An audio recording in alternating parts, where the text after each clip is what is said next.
Hi, welcome back to Post TV, live from NAB 2013. I'm Randy Altman with Post Magazine, and this is Mark Loftus. Thanks for joining us. And we're here with GoPro's David Newman, who's going to talk a bit about, at the show for the first time, they have their Hero 3 Black Edition, which, can you show everyone? Look at that. Look at that. Can you walk us through? Okay, so people are familiar with the GoPro, and this is a very wide, immersive way of shooting your content. You can put these cameras anywhere. It's the most versatile HD resolution camera on the market. But we've had HD for a while, so when we came up with the Black Edition, we've added a whole bunch more modes beyond HD.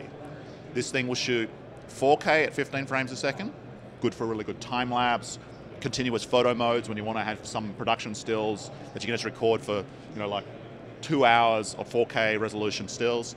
It will shoot at 2.7K at 24, 25, and at 30p. So with 2.7K, you are oversampling your HD. We've got this really wide lens, and actually it's not as fisheye as people remember. This is actually, people go, has that been corrected? And I go, no, the lens is actually much more suitable for even cutting other cameras now. It's still got a little curvature on, because when you go that wide, it's 120 degrees field of view from horizontal field of view, very, very wide. But now you can reframe, in post, you can go and zoom into it because it is oversampling HD. But we also oversample temporally. You can shoot 720p up to 120 frames a second.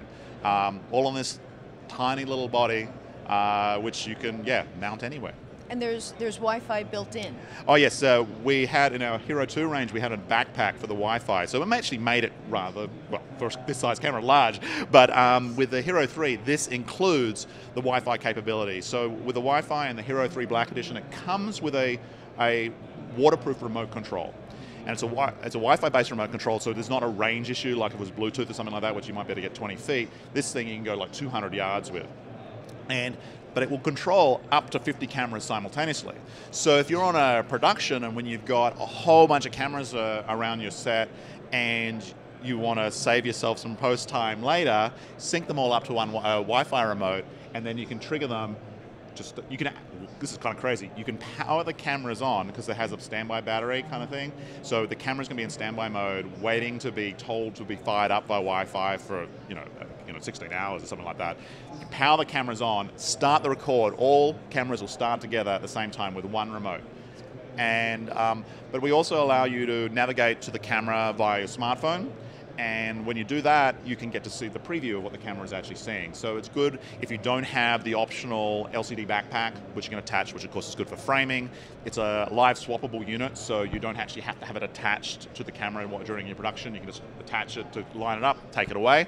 But if you don't want to use that, you can use your smartphone, tablet, Android or iOS, doesn't matter. And you can see what the camera is seeing, reframe, set up shots, start record. And we are not showing on this show, but we're working towards actually being able to navigate through those shots, do shot reviews, delete certain shots, playback, transfer media from your camera to smartphone and so on. Right. And you were talking about the recording, that it's mono, but why is it mono? You were saying that you're doing something. Oh, embarrassing, yes. No, because it's kind of cool. Why? Oh, okay. Well, what you can do with the camera and where you're actually recording stuff. So we did intend, I apologize for bringing this up, but we did intend to actually do stereo recording on the Black Edition, and there were 2 microphone inputs and there were 2 microphones in there. But because the camera is used in so many extreme sports, the turbulence that the camera goes through made the sound recording on one microphone significantly better than the other because of the airflow across the front of the lens. We decided to choose the microphone that didn't have that turbulence. It's a practical reason. Yeah, so, but I wouldn't otherwise have brought it up. But I think it makes you if you read the comments on the back, it's actually, would you like to read what it says on the back there if your eyesight can do that? Good God. For best sound in high wind, use 100 miles per hour non-waterproof skeleton door, 100 mile per hour waterproof standard door. So it's telling you at what speeds, at 100 miles an hour. That gives you an idea of who our customers are. That 100 miles an hour, how you should house the camera. So that's the break point for these guys. So, it's insane. So also, tell us about who's using it, how they're using it, where they're using it, and you also talked about how other businesses are kind of popping up. Yeah. I mean, we dominate this type of sports, extreme, POV camera market. And so, yeah, most of our customers are enthusiasts, extreme sports enthusiasts. But we found that we have a very large presence in production, in television content, particularly reality TV content. But the camera system itself is there's all sorts of little industries popping up around it. People are building various mounts. We actually are indirectly partnering with the DJI guys who make those remote control helicopters, because one of them has a GoPro mount built into the helicopter. Wow. And we didn't ask for them to do that. Their customers asked it of them, and it's easy to do. So people build custom mounts, people build all sorts of accessories for our cameras, and it's not something that we've encouraged or discouraged. It's just happened, and this industry's coming. So, like people and cameras are rented for skiers, and people can document their events, and there's all sorts of businesses that are created around GoPro. What about connectivity and storage? Because we can see that there's a micro SD storage, and what about I/O on it? Well, it does have clear HDMI. Now, of course, this does shoot in a lot of. It has something like 8 or 9, I can't remember the count, of different resolutions it can shoot in. And of course, HDMI is only going to be able to do the standard ones, 720p and 1080. It won't do like the 960 or the 1440p or the 2.7K or the 4K.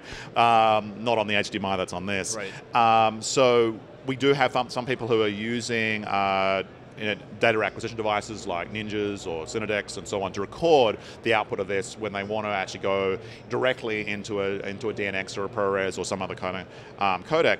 But we found a lot less of that with the Hero 3. The reason being that we there's a mode on this called ProTune.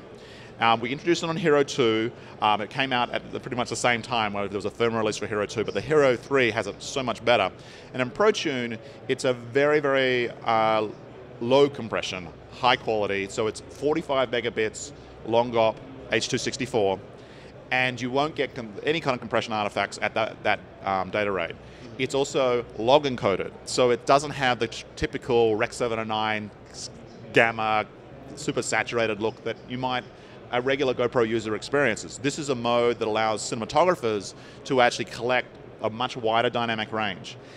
Even has a mode called Cam Raw, which turns off all in-color processing in the camera so that you can actually go to wider color gamuts. Not only wider dynamic range, you can now target a color correction for this for P3, for cinema color space, and so on. And this is all in the standard camera that you can buy from Best Buy.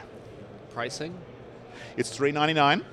And I don't know how many live people out there are going to see this, but if you come to the show, you can get a coupon to get it for $100 off, and just come into the NAB booth and you can sign up for that. Amazing.